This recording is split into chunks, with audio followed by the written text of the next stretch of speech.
Friends, GST में कई change किए गए हैं जिन्हें हमें जानना और समझना आवश्यक है।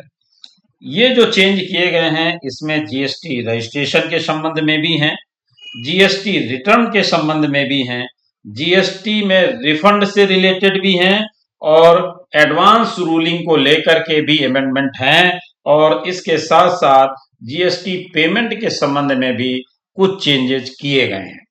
तो इन चेंजेस को जानते हैं और समझते हैं उससे पहले एक छोटी सी रिक्वेस्ट कि अगर आपने अभी तक भी हमारा चैनल सब्सक्राइब नहीं किया है तो कृपया सब्सक्राइब करें और बेल आइकन अवश्य प्रेस करें जिससे हमारे अपलोड होने वाले वीडियो भी आपको जल्दी से जल्दी मिल सके। तो आइए देखते हैं कि ये कौन कौन से चेंजेज हैं और किस तरीके के हैं उनको समझते हैं।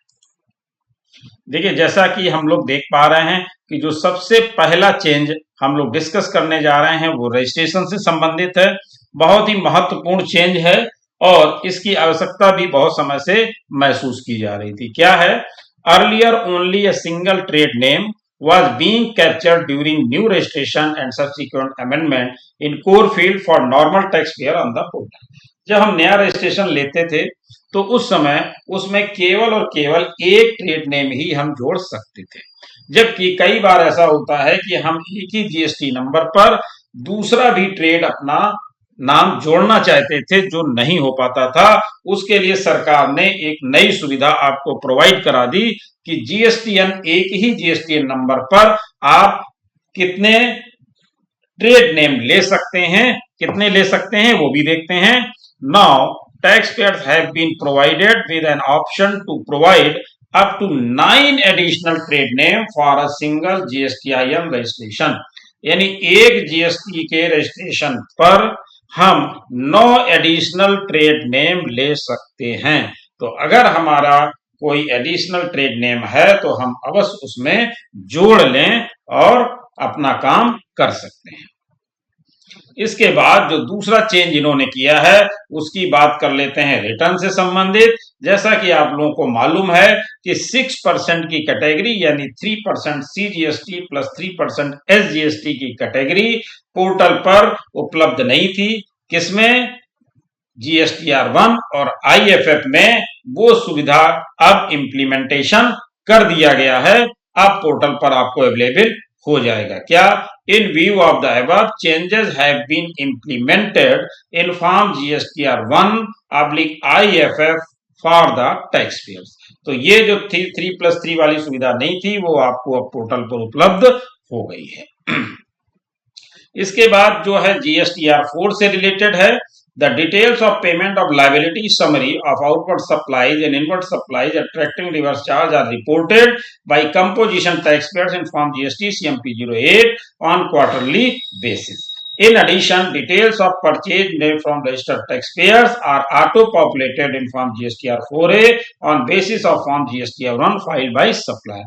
तो अब जो GSTR1 सप्लायर द्वारा फाइल किया जाएगा वो आपको GSTR4 में ऑटो पॉपुलेट हो जाएगी। कैसे देखेंगे और उसका क्या लाभ होने वाला है वो भी देखते हैं।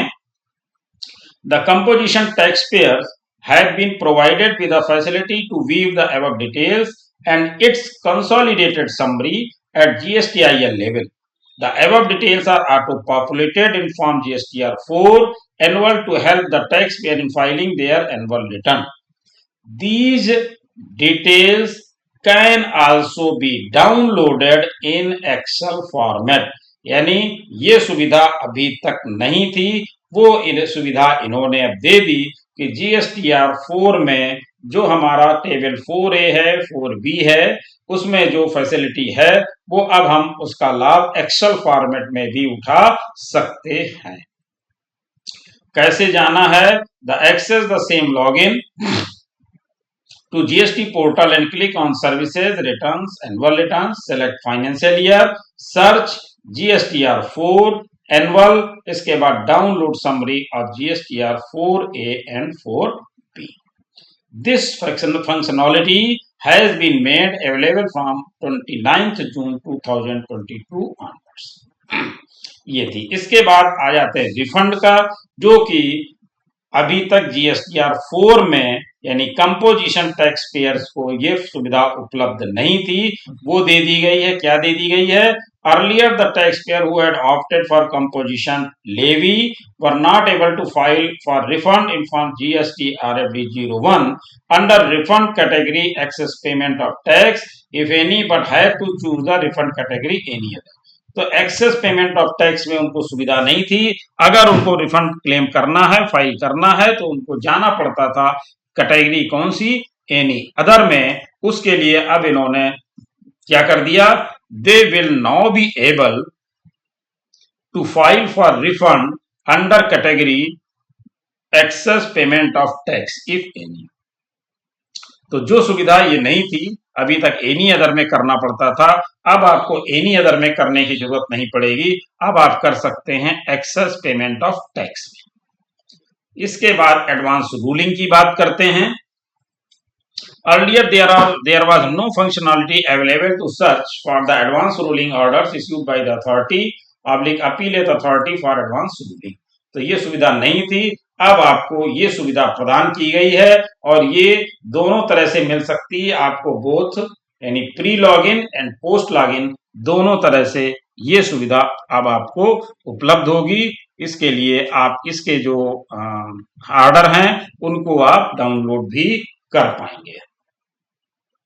इसके बाद जो एक रह जाता है पेमेंट को जरूर ध्यान दे दीजिए, क्योंकि बहुत सारे लोग ऐसे हैं जो कैश में पेमेंट जमा करते थे, उनको ये ध्यान रखना होगा। क्या? The limit of cash payment in over the counter यानी OTC mode has now been restricted to ₹10,000। यानी अब वो ओवर द काउंटर 10,000 रुपए से ज्यादा कैश जमा नहीं कर पाएंगे, जैसा कि पहले लॉ कमेटी के द्वारा इसमें रिलैक्स किया गया था। वो रिलैक्सेशन अब समाप्त कर दिया गया है। यानी अब आप 10,000 रुपए से ज्यादा OTC यानी ओवर द काउंटर बैंक में जा करके आप जमा नहीं कर पाएंगे।